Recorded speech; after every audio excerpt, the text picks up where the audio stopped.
Hello Internet, and welcome to my live reaction for One Piece chapter 1061.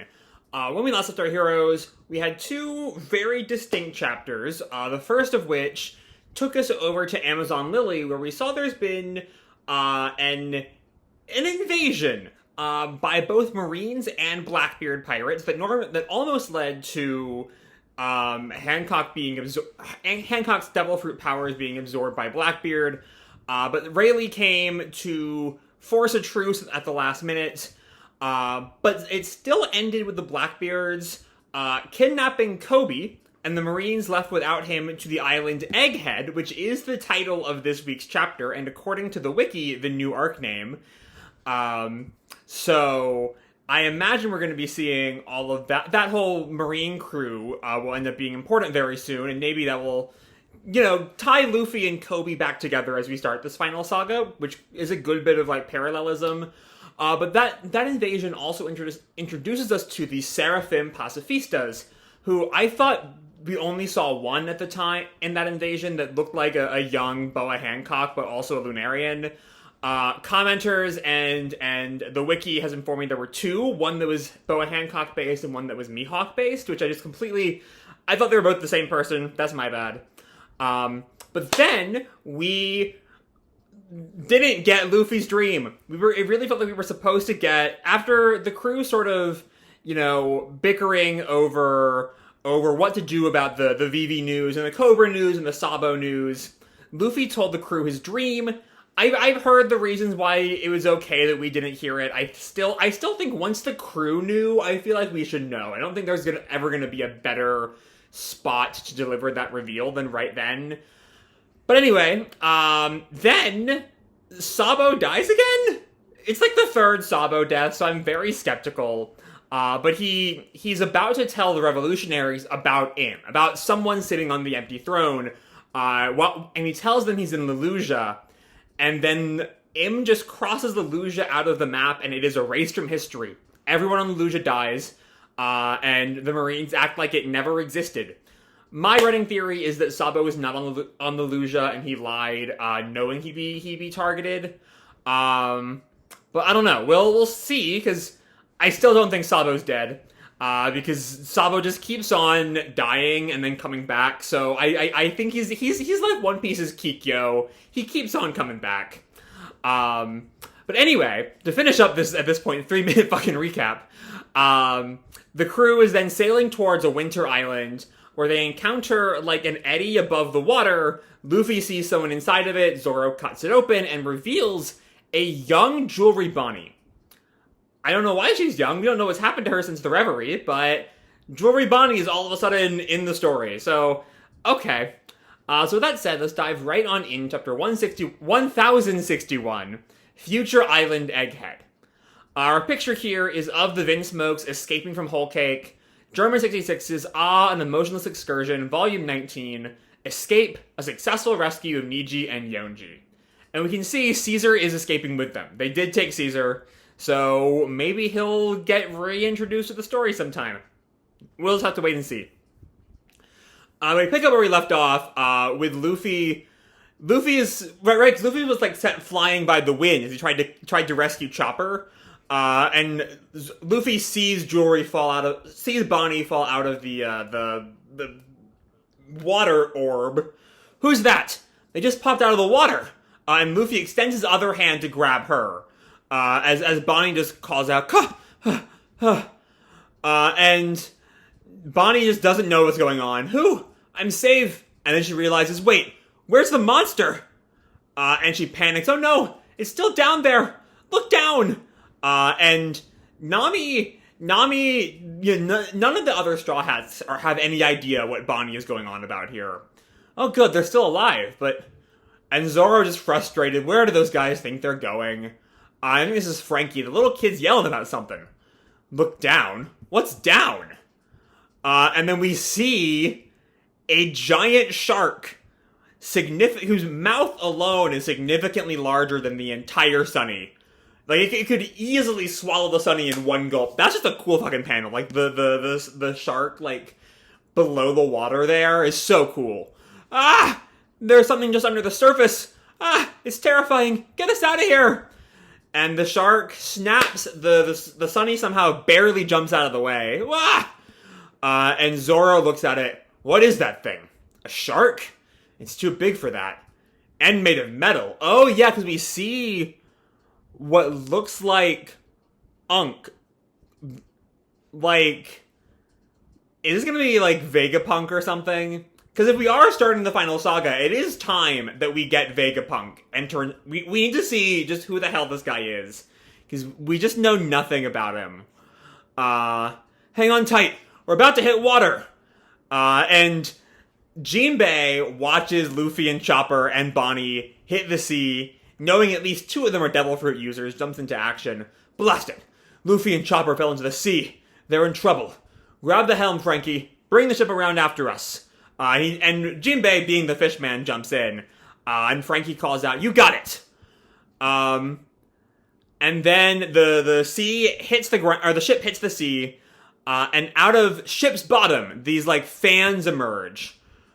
And Frankie calls out rabbit screw, which I guess is a couple of no, I thought it was torpedoes, because I saw this bottom left panel here. I think it's just a propeller. And the shark sees them and locks onto the Sunny and fires torpedoes that hit the underside of the Sunny. What was that? And the crew is sent flying once again. Look out! And Sanji knows we're gonna capsize. And the ship hits the water. Robin, Nami is of course a Sanji line. But yeah, they hit the water.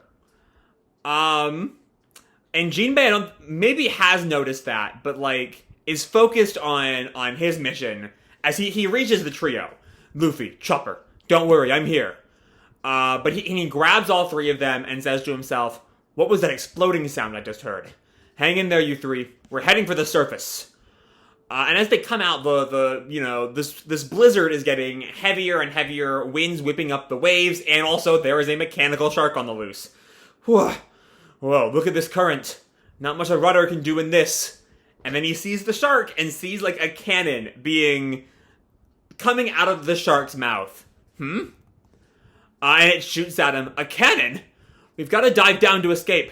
Take as big a breath as you can. And all 3 of them, while basically unconscious, still manage to breathe in, it looks like. Or that's all their breath leaving their body. I can't quite tell. But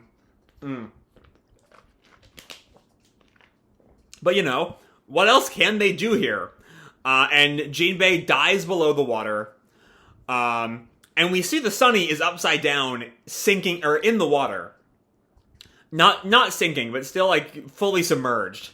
And then I think this is probably Frankie's thoughts. The current's so fast we can't surface.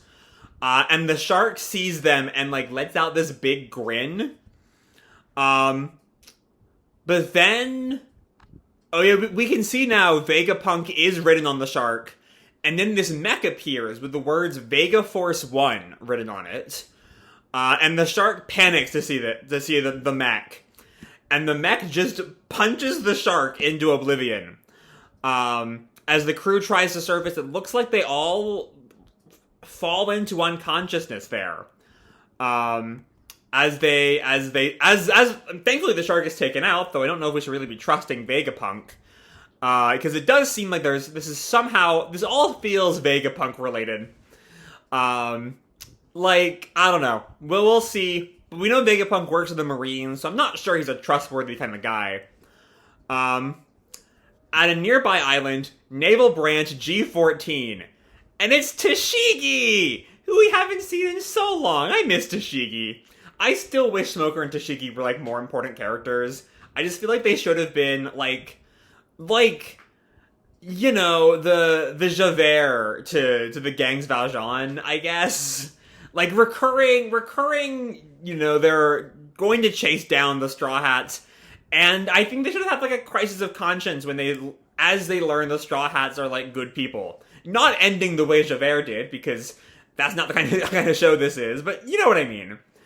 Anyway, Tashigi calls out, "It's time for your medicine, kids. You can do it."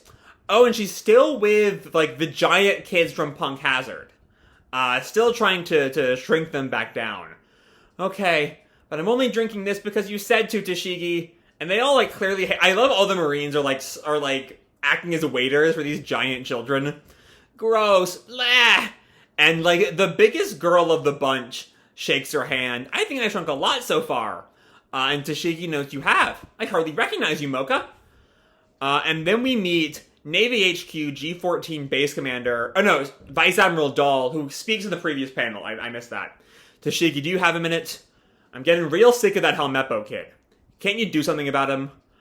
But Tashigi tells her, I'm afraid I can't blame him. His best friend's safety is in question. And Captain Kobe is a valued officer who came up after me. Oh, so Helmeppo... Oh, I feel like this being an arc that heavily features Helmeppo. What if the nearby island here is Egghead, if that's where the crew is headed?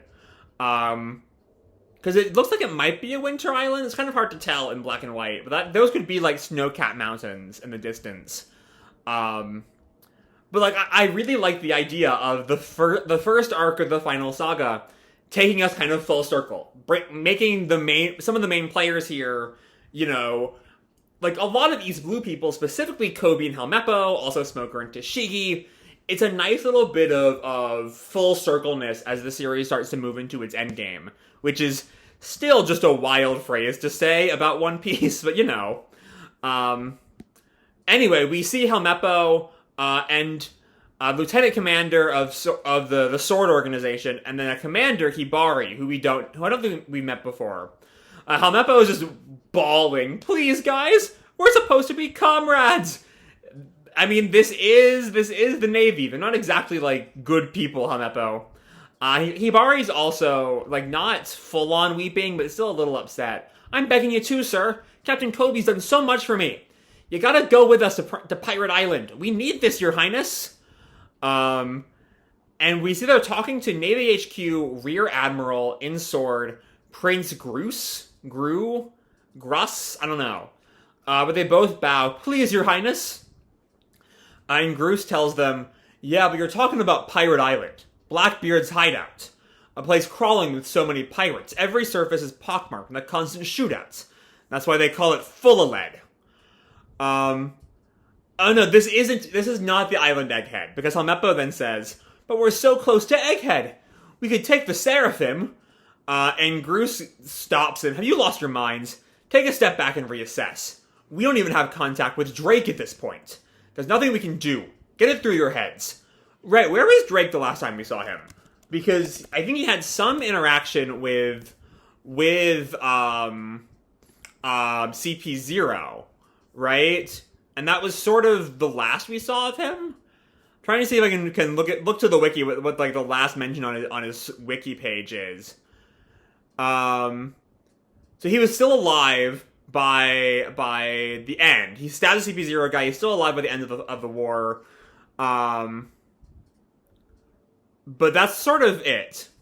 Like he did survive, but he does not come back to the government, which might be because he fought CP0 and he can't really go back there, or else he's in a shit ton of trouble. Maybe. I don't know. Lots of possibilities there. Anyway, we can't even don't have contact with Drake at this point. Nothing we can do. Get it through your heads. Though that would also mean that CP0 has not reported Drake as some kind of traitor. So that's an interesting note. And then we come back to Team Luffy, who have survived. Have reached what looked like a summer island. The ship is surfaced, I guess. This is Bonney, I bet. Do you seriously not know who I am? We're both part of the worst generation. Our name's been associated this whole time. I was there in Sabaudi 2 years ago. And Luffy just, oh, so you're the worst too, huh? And we see Bonney wearing nothing but like a pair of shorts. She's seemingly aged up. I'm not quite sure. Oh, no, this isn't the crew. This is just the quartet who weren't on the ship. Because all we see here is Bonney, Luffy, and Chopper. And I bet Jinbe's there too. So we actually don't know what happened to the Sunny. Like, the Sunny crew, who fucking knows where they are? And Bonney tells him, I'm Bonney. Just to be clear, we're enemies. But thanks for saving me. No prob, Boggy. He does not care about her name. More Luffy Airways incident. She's like literally topless right in front of him, and Luffy does not give a damn. He's just up to antics with Chopper. And Chopper, like, you know, does that dog thing where, like, he shakes his fur and the water goes everywhere, and Luffy laughs, that's cold. And Bonney is just like, this is like, you know, Bonnie's first real interaction with Luffy, and her reaction is just, this guy's supposed to be an emperor? And Bonney goes on, and yeah, it is just the four of them. We see Jinbe there, too. What's up with your bounty poster? With your hair all white? The papers are making a big deal over you. And Luffy just laughs, oh, that's what I look like when I'm free. Which, I am kind of curious what exactly, like, how is Luffy, like, I don't think Luffy knows no one told Luffy the symbolism behind the true, like, he doesn't know the true name of the Gum Gum fruits. He doesn't know about Nika or any of that stuff, but he still associates Gear 5 with that intense sense of freedom, which is really interesting to me. I don't know, I'm really curious to see what, like, how Luffy learns about Nika and all of that sort of connection. I don't know. And Bonnie's as confused as I am. Or not, even more confused than I am. What does that mean? What happened to your crew? They're fine, I bet. He. So yeah, they are separated. Because this is not a post-time skip One Piece arc if the crew does not get separated. I can't believe you have Jinbe, first son of the sea. And Jinbe just turns the questions on to Bonney as she puts her shirt back on. And what about your ship and crew? I came here alone. The metal monster ate my ship. Speaking of eating, I'm hungry. And Luffy agrees. Let's look for a restaurant. I'm starving too. And Chopper questions, do you have any money, Luffy? But Bonney just stops them. No, you ignorant fools. There are no restaurants here. And Luffy is confused and unhappy at that news. This is a government island. Let me explain. It's called Egghead, a place 500 years in the future, they say. The island that houses Dr. Vegapunk's laboratory. I'm assuming it's like a figure of speech, and they haven't, like, there's not actually some kind of, like, time delay there. Though I don't know. Maybe that is the story beat that, like, that might be one of the weirder things in One Piece lore, but it wouldn't be, like, that much of an outlier of, like, a time-displaced island. I think it's just Vegapunk is so, like, sci-fi-y. And even Luffy knows, Vegapunk? Hey, I know that name. And Bonney goes on, yeah, and I'm gonna give him a piece of my mind. And we see, back with the crew, the Vega Force 1 mech has rescued the Sunny. So, interesting thing about that, I bet they're about to head to Egghead too. And it's really interesting to me, that is clearly a winter island, but, like, Vegapunk looks like that's a jungle at the base of Egghead. So, like, I guess those Vegabots and Bonney, who seem to have been coming from Egghead prior to being rescued by the crew, is, like, there's an island between there and Egghead? Like, she got away a little bit? I don't know. It's a little bit unclear. Or it's you know, Vegapunk science has messed with some climate things. I don't know. We'll see. But the crew is rescued. And we see inside the mech, someone says, no good. Another failure, blast it. Why isn't it possible to control the urges of living creatures? I forgot to note, when we see the crew react to the Vega Force 1 bot, you know, we see Nami and Zoro and Robin and Brooke all sort of react with, like, apprehension of what's happening, while Frankie and Usopp are, like, eyes gleaming, giant robots, which is so in character for them. We stan. I hope this is a big Frankie arc, because, you know, Frankie rebuilt himself with a bunch of, like, Vegapunk tech, right? So I'm really hoping, I feel like Frankie hasn't just, he's gotten a couple of fights here and there, but as actual character work, when was the last time Frankie got a lot, like, I don't want to say Ennis Lobby, because that doesn't quite sound right, since, like, Frankie, not just as a member of the crew with a few, like, nice fight scenes, but, like, actually had, like, character beats. I don't know. But it feels like it's been a long time since Frankie has really gotten stuff to do. So I'm hoping this will be a big ol' Frankie arc. Anyway, the person popping out goes on, why isn't it possible to control the urges of living creatures? And Sanji knows, look, someone popped out. And the person goes on, well, drat. And Frankie tells them, I don't know who that is, but thank you for saving us, whoever you are. And we see it's a woman who's come out to them. The only things I ordered the Mecha Shark to do were recon, report, and bombard. Don't want it to eat anything because no valuables are left behind. An error in the programming, I suppose. Oh, is this Vegapunk? Oh, nice. Okay. Now, just a moment, you filthy pirates. She fully reveals herself. Who said anything about saving you? I'm just a humble genius scientist, hired by the government. You can call me Dr. Vegapunk. And yeah, we see Vegapunk for the first time, as everyone reacts with confusion, to be continued.